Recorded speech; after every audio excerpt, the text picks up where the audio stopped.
பிரியமானவர்களே, இயேசு கிறிஸ்துவின் நாமத்தில் உங்களுக்கு என் அன்பின் வாழ்த்துக்கள். நிறைய பேர் இன்றைக்கு உலகத்துல பல பிரச்சனைகள், பல போராட்டங்கள், பல நெருக்கத்துல சிக்கி அதுல நிமித்தமாய் மனதளவுல பாதிக்கப்பட்டு ரொம்ப துக்கத்தோடு வேதனையோடு இருக்கிற பல மக்களை என் ஊழிய பாதையில சந்திக்கிறேன். இன்னைக்கு கூட உங்க வாழ்க்கையில அது மாதிரி ஏதோ ஒரு பாதிப்புகள் பலவிதமா இருக்குது. ஒரு வியாதி வந்தா பாதிப்பு வரும், ஒரு கடன் பிரச்சனை வந்தா பாதிப்பு வரும், நமக்கு ஒரு நஷ்டம் வந்துட்டா பாதிப்பு வரும். இது மாதிரி சில பாதிப்புகளும் உண்டு. காரணம் இல்லாமல், அவசியம் இல்லாமல் நாம சில பிரச்சனைக்குள்ள அகப்பட்டு அதனாலே பாதிக்கப்படுவதும் உண்டு. சிலர் பாருங்க, பண ஆசைக்கு இடம் கொடுத்து அந்த காரியத்துல மற்ற மனிதர்களால் ஏமாற்றப்பட்டு பாதிக்கப்படுறவர்கள் உண்டு. நிறைய பேர் சொல்ல, நான் ஏமாற்றப்பட்டுட்டேன், என்னை ஏமாத்திட்டாங்க, நான் நம்பி பணம் கொடுத்தேன், இது மாதிரி எங்களை ஏமாத்திட்டாங்க என்பதாய் சொல்லுகிறவள் உண்டு. அப்போ நீ யோசித்து பாருங்க, நாம் ஏமாற்றப்பட்ட ஒரு சூழ்நிலை வந்ததற்கு என்ன காரணம் அப்படின்னு நீ யோசிக்கணும். வேறு புத்தகத்தில் எபிரேயர் 13ஆம் அதிகாரம் 5ஆம் வசனத்தில் சொல்லி இருக்குது, நீங்கள் பண ஆசை இல்லாதவர்களாய் நடந்து உங்களுக்கு இருக்கிறவைகள் போதுமென்று எண்ணுங்கள். நான் உன்னை விட்டு விலகுவதுமில்லை, உன்னை கைவிடுவதுமில்லை என்று கர்த்தர் சொல்லி இருக்கிறாரே. நீங்கள் பண ஆசை இல்லாதவர்களாயிருந்து உங்களுக்கு இருக்கிறவைகள் போதுமென்று எண்ணுங்கள்.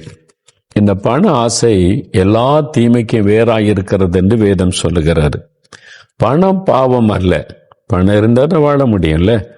எந்த ஒரு பொருள் வாங்குறதுக்கு பணம் வேணும், பிள்ளைகளை ஸ்கூலில் சேர்க்க பணம் வேணும், ஒரு வீட்டுக்கு ஒரு ஜாமான் வாங்குறதுக்கு பணம் வேணும், எல்லாத்துக்குமே பணம் அவசியம். அந்த பணம் இல்லாமல் நம்ம வாழ்றது கஷ்டம். ஆனால் பணம் பாவம் என்று வேதம் சொல்லவில்லை. பண ஆசை எல்லா தீமைக்கும் வேறாயிருக்கிறது என்றுதான் வேதம் சொல்லுகிறார். அதனால்தான் நீங்கள் பண ஆசை இல்லாதவர்களாய் வாழணும் என்று ஆண்டவருடைய வசனம் நமக்கு தெளிவாய் சொல்லுகிறாரு. ஒரு பணம் சம்பாதிக்கணும், நம்ம வாழ்வதற்கு பணம் சம்பாதித்து நம்ம வாழ்க்கையை நல்லா நடத்தணும், அது தவறு கிடையாது. நம்ம ஒரு வேலைக்கு போறோம், ஒரு பிசினஸ் பண்ற, எல்லாமே பணம் சம்பாதிப்பதற்கு. அது தவறு கிடையாது. நம்ம கடினமா உழைக்கணும், ஏன்னா நம்ம குடும்ப தேவை இருக்குது, பிள்ளைகள் காரியம் இருக்கிறது, எவ்வளவு காரியம் இருக்குது, அதுக்கு உழைத்து பணம் சம்பாதிக்கிறோம். ஆனா அதுதான் வாழ்க்கைன்னு சொல்லி அதன் மேல நம்முடைய ஆசை போய்விடக்கூடாது. இந்த பண ஆசை இன்றைக்கு சமுதாயத்தில் எவ்வளவு பெரிய தீங்கெல்லாம் கொண்டு வருது பாருங்க. லஞ்சம் பண ஆசையினால் வருகிறது.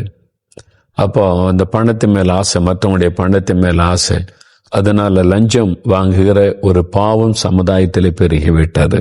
அப்புறம் வரதட்சணை, எத்தனை லட்சம் தருவீங்க அப்படின்னு கேட்பாரு. பண ஆசை அது ஒரு பெரிய சமுதாயத்தில் ஒரு பெரிய பாதிப்பை உண்டாக்கி கொண்டிருக்கிற ஒரு விஷயம். அது மாதிரி பண ஆசைக்கு இடம் கொடுக்கறதுனால நிறைய பாதிப்புகள். ஒரு சமயம் ஒரு குற்றத்தில் அகப்பட்ட ஒரு வாலிப தம்பி, அவன் விசாரணை கைதியாய் ஜெயிலில் அடைக்கப்பட்டிருக்கிறான். என்ன தீர்ப்பு வரும்னு தெரியாது. சிறைச்சாலையிலே பல மாதம் இருக்கிறான். வழக்கு நீதிமன்றத்தில் நடந்து கொண்டிருக்கிறது. நான் அவனை சந்திக்கிற வாய்ப்பு கிடைத்ததை நான் போயிருந்தேன். அப்போ நல்ல ஒரு வாலிப தம்பி, ஏன் ஒரு கொலை குற்றத்தில் அவன் அகப்பட்டு அந்த வழக்கு நடந்து கொண்டிருக்கிறாரு. என்ன நடந்தது, ஏன் இந்த மாதிரி ஜெயிலுக்குள்ள வந்தீங்க? அவன் சொன்னான், பண ஆசை, அதாவது சீக்கிரமா பணக்காரன் ஆயிரணும் அந்த ஆசை. மற்றவங்களாம் பார்க்குறாங்கல்ல, அவன் காரில் போகிறாங்க, வசதியாக இருக்காங்க, பெரிய பங்களா கட்டியிருக்காங்க. அப்போ நம்ம ஒரு வேலை செய்து சம்பாதிச்சுன்னு வாழ்க்கையில் முன்னுக்கு அதுக்கு எத்தனையோ காலம் ஆகும், சீக்கிரமாக பணக்காரன் ஆயிடணும். இந்த ஆசை தான் நிறைய தவறுக்கு காரணமாகி விடுகிறாரு. அதனால பாருங்க, நண்பர்கள்லாம் கொஞ்சம் ஃப்ரெண்ட்ஸ் எல்லாம் சேர்ந்து அவங்களாம் பிளான் பண்ணாங்க, நம்ம சீக்கிரமாக பணக்காரன்னா ஒரே வழி, பணக்காரங்க வீட்டில் போய் கொள்ளையடிக்கணும், திருடணும். இந்த வாலிபனை சேர்த்துக்கிட்டாங்க. நீ வா, உனக்கு அந்த ஆசை இருக்குல்ல, பணக்காரன் ஆகணும்னு சொல்லி சேர்ந்து போகலான்னு சொல்லி ஒரு வீட்டுக்குள்ள நுழைஞ்சிட்டாங்க. இவங்களுக்கு யாரையும் கொலை பண்ணணும், யாரையும் அழிக்கணும் அந்த எண்ணம் கிடையாது. ஒன்லி பணத்தை திருடிட்டு வரணும், அவ்வளவுதான், பணக்காரன் ஆகணும். அது ஒண்ணுதான் நோக்கம். முதல் முறையா இவங்கெல்லாம் பிளான் பண்ணி ஒரு வீட்டுக்குள்ள நுழைஞ்சிட்டாங்க. திருடி கொண்டு இருக்கும்போது அந்த வீட்டில் இருந்த பெரியவர், ஒரு வயசான ஐயா, முழிச்சிட்டாரு. சத்தம் போட்ட உடனே அவரை போய் கீழே தள்ளி அவர் மூலம் ஆபத்து வந்துடக்கூடாதுன்னு ஏதோ பண்ணியிருக்காங்க. அதில் அவர் இறந்துட்டார். ரொம்ப ஷாக் ஆயிட்டாங்க. நம்ம பணம் திருட தான் வந்தோம், ஒரு கொலையும் நடந்து விட்டாரு. பயந்து என்ன பண்றதுன்னு ஓடிட்டாங்க. ஆனா போலீஸ் அவங்கள கண்டுபிடிச்சிட்டாங்க. எல்லாம் ட்ரேஸ் அவுட் பண்ணி எடுத்து கண்டுபிடிச்சு அவ்வளவு பேரையும் பிடிச்சு கொண்டு வந்து நீதிமன்றத்தில் நிறுத்திட்டாங்க. இப்போ விசாரணை கைதியா ஜெயில இருக்கிறாங்க. தீர்ப்பு வரும்போது என்ன தண்டனை கொடுக்கலாம். அப்போ அந்த தம்பியோடு நான் பேசினேன். ஏன் இந்த மாதிரி செய்தேன்? பண ஆசைக்கு நான் இடம் கொடுத்துட்டேன். அந்த பண ஆசை இவ்வளவு பெரிய தீமையில கொண்டு வந்து விடுன்னு எனக்கு தெரியாம போச்சு. ஆனா இன்னைக்கு நான் ரொம்ப வேதனைப்பட்டு, இப்படி ஒரு பாவத்தை நான் செய்துட்டேனேன்னு சொல்லி வேதனைப்பட்டு ஒருவருடைய மரணத்துக்கு காரணமாயிட்டேன். நான் அதில் ஒரு பங்குள்ளவன் ஆயிட்டேனே. என் குடும்பத்துக்கு ஒரு பெரிய அவமானத்தை நான் தேடி வச்சுட்டேனே. என் பெற்றோருக்கு எவ்வளவு பெரிய மனவேதனை. பண ஆசை எல்லா தீமைக்கும் வேறாயிருக்கிறது. நியாயமா நடந்து, நியாயமா சம்பாதிச்சு, நியாயமான வருமானத்துல நீங்க மகிழ்ச்சியா வாழ்க்கை நடத்துங்க, சந்தோஷமா இருக்கலாம். கேரளா மாநிலத்துல சில ஆண்டுகளுக்கு, ஒரு 5 வருஷத்துக்கு முன்னால ஒரு தீர்ப்பு வந்தது. ஒரு வழக்கு 15 வருஷத்துக்கு முன்னால மினிஸ்டர், மந்திரியா இருந்த ஒருவர், அவர் மேல லஞ்சம் வாங்கினதாக ஒரு கேஸ். அப்போ பதவியில் இருந்தாரு, ஒன்றும் செய்ய முடியல. இப்போ அவங்க கட்சி இல்லை, வேற கட்சி ஆட்சிக்கு வந்துட்டு விசாரணை நடக்குது. 15 வருஷம் கழிச்சு அந்த கேஸுக்கு தீர்ப்பு வருது. அந்த தீர்ப்பு நான் நியூஸ் பேப்பர்ல வாசித்தேன். அவங்க சொல்றாங்க, இவர் லஞ்சம் வாங்கினது உண்மை, நிரூபிக்கப்பட்டு விட்டது, அதனால இவருக்கு 5 வருடம் சிறை தண்டனை அப்படின்னு. அப்ப எவ்வளவு வாங்கியிருப்பாரு பாருங்க. பேப்பர்ல நியூஸ் போட்டு அரெஸ்ட் பண்ணி ஜெயிலுக்கு கூட்டு போயிட்டாங்க.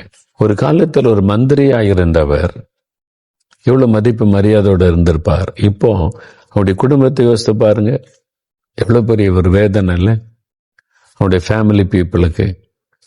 அப்பவே அவங்க சொல்லியிருக்கணும், இந்த லஞ்செல்லாம் வாங்காருங்க, நமக்கு இருக்கிற பணம் போதுங்க, நம்ம சந்தோஷமா வாழலான்னு குடும்பத்தார் அப்ப சொல்லியிருக்கணும். இன்னைக்கு எவ்வளவு பெரிய அவமானம், ஒரு பெரிய நிந்தையில பண ஆசை எங்க கொண்டு வந்து நிறுத்திட்டு பாருங்க. ஏதாவது நமக்கு நிறைய கிடைச்சிருமா? அது மாதிரி 5000 கொடுத்தா போதும், நான் உங்களுக்கு 50,000 பொருள் தரோம், 20,000 பொருள் தரேன்னு எப்படிங்க தர முடியும்? நம்ம கொஞ்சம் யோசிக்கணும்ல. அப்போ இதெல்லாம் நம்ம அந்த ஒரு ஆசை, பொருள் மேல, பணத்து மேல ஆசை பெரிய பாதிப்பை கொண்டு வரும். அதனால தான் வேதம் சொல்லுது, நீங்க பண ஆசை இல்லாதவங்களா இருங்க, வாங்குற சம்பளம் போதும்னு இருங்க. ஆண்டவர் தருகிறா, ஒரு பிசினஸ்ல வருமானம் வருது, வேலை செய்யற சம்பளம் கிடைக்குது, ஆண்டவருக்கு ஸ்தோத்திரம், அது நியாயமானது, உங்களுடைய உழைப்புக்கேற்ற பலன்.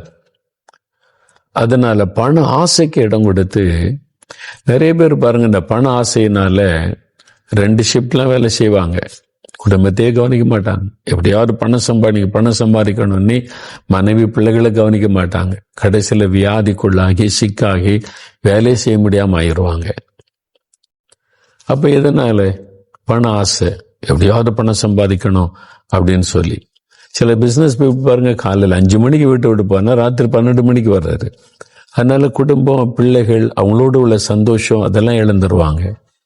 ஒன் ஃபைன் மார்னிங் பார்த்தீங்கன்னா வியாதி, சிக்னஸ், அவ்வளவுதான், ஒரு மனவேதனை. அப்படியே அப்புறம் சம்பாதிச்ச பணம் எல்லாம் ஆஸ்பத்திரிக்கு போய்கிட்டே இருக்கும். எல்லாம் போதும் என்கிற மனதனுடனே கூடிய தெய்வ பக்தி மிகுந்த ஆதாயம். உங்களுக்கு ஆண்டவர் என்ன கொடுத்திருக்கிறார், அதுல போதும். ஆண்டவரே நான் ஆசீர்வதிச்சிருக்கிறேன், நன்றி. பிசினஸ் டெவலப் பண்றீங்க, செய்யறீங்க, தவறு கிடையாது. ஆனா உங்களுடைய குடும்ப நேரம், பிள்ளைகளோடு செலவு பண்ணக்கூடிய நேரம், ஆண்டவருடைய நேரத்துல அதை திருடுதுன்னு சொன்னா நீங்க கவனம் செலுத்தணும்.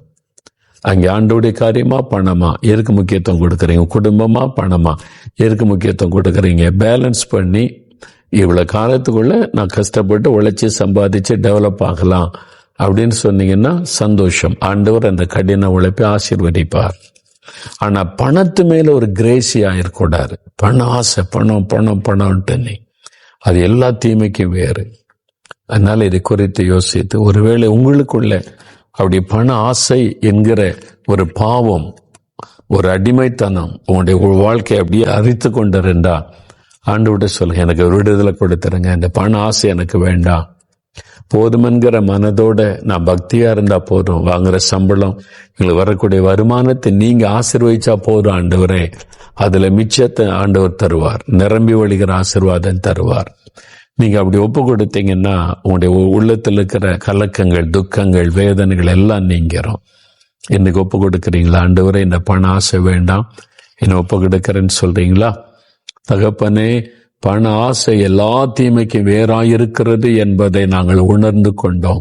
உங்களுடைய வேத வசனத்திற்கு எங்களை ஒப்பு கொடுக்கிறோம். இந்த பண ஆசை வேண்டாம் ஆண்டவரே, எங்களுடைய உள்ளத்தை விட்டு எடுத்து போடும். பணம் பணம் பணம் என்று பணம் சம்பாதிப்பதிலேயே நோக்கமாய் இருக்கிற அந்த ஆசை உள்ளத்தை விட்டு விலகட்டும். கடினமாய் உழைக்கவும், நியாயமான சம்பாத்தியம் பண்ணவும், எங்களுக்கு கொடுத்த வேலை பிசினஸ் காரியத்திற்காக கடினமாய் நாங்கள் காரியத்தை செய்து எங்களுக்கு சம்பாதிக்கிற பணத்தில் மகிழ்ச்சியோடு வாழ கிருபை தாரும். ஒவ்வொருடைய உள்ளத்திலிருந்து அந்த பண ஆசை என்கிற அந்த கிரியைகளை நீர் எடுத்து போட்டு ஆண்டவரை இந்த நாள் முதல் அவங்க சமாதானமா, மகிழ்ச்சியாய், ஆசீர்வாதமாய் வாழக்கூடிய ஒரு நல்ல சூழ்நிலை உண்டாக்கி தாரும். ஆண்டவரே, இன்றைக்கு அவருடைய ஜெபம் கேட்கப்பட்டாரு. இந்த பண ஆசையை எடுத்து விட்டு உமக்கு ஸ்தோத்திரம். இனி லஞ்சம் வாங்க வேண்டும் என்ற சிந்தை வரக்கூடாது, வரதட்சணை கேட்கணும் என்ற எண்ணம் வரக்கூடாது, அடுத்தவங்க சொத்துக்களை ஏமாற்றி அபகரித்து கொள்ளணும், அநியாய லாபம் வச்சு சீக்கிரமா பணக்காரனாகணும், இந்த தவறான சிந்தையெல்லாம் உள்ளத்தை விட்டு விலகட்டும். நீர் எங்களை கவனித்து கொண்டு இருக்கிற தேவன், எல்லாவற்றையும் நீதி நேர்மையோடு செயல்பட எங்களை ஒப்பு கொடுக்கிறோம். ஒப்பு கொடுக்கிற ஒவ்வொரு பிள்ளைகளையும் ஆசீர்வதியும். அவனுடைய பண கஷ்டங்கள் மாறட்டும். ஆண்டவரை கடன் பிரச்சனை விடுதலை கொடுத்த ஆசீர்வதியும். வறுமைகள் நீங்கட்டும். அவருடைய தேவைகள் சந்திக்கப்படட்டும்.